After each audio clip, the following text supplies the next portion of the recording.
Welcome back, Data Download Time. President Trump has repeatedly claimed, as he did again last week, that President Obama handed him a crippled economy and that he built the greatest economy ever. So we decided to fact check that, comparing President Obama's second term with Mr. Trump's first, ending before the COVID-19 pandemic hit.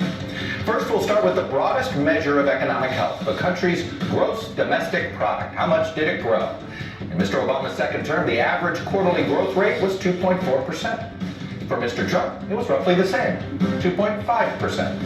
Then there's job creation. On average, there were more jobs added monthly in Barack Obama's second term, 215,000, than there were in Mr. Trump's first 3 years before the pandemic hit, 182,000. Again, both numbers are good, but they're also quite consistent.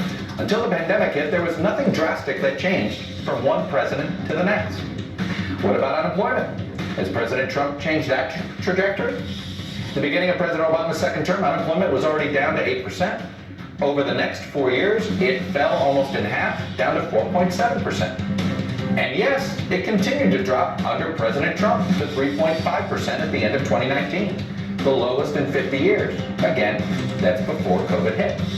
And then there's the stock market, the indicator President Trump cites most often. The Dow reacts to elections, so we'll start with Election Day 2012.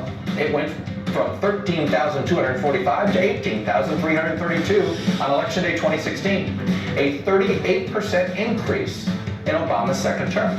Again, the rise continued for Mr. Trump, increasing another 56% to 28,538 on the last day of 2019, again, pre-COVID.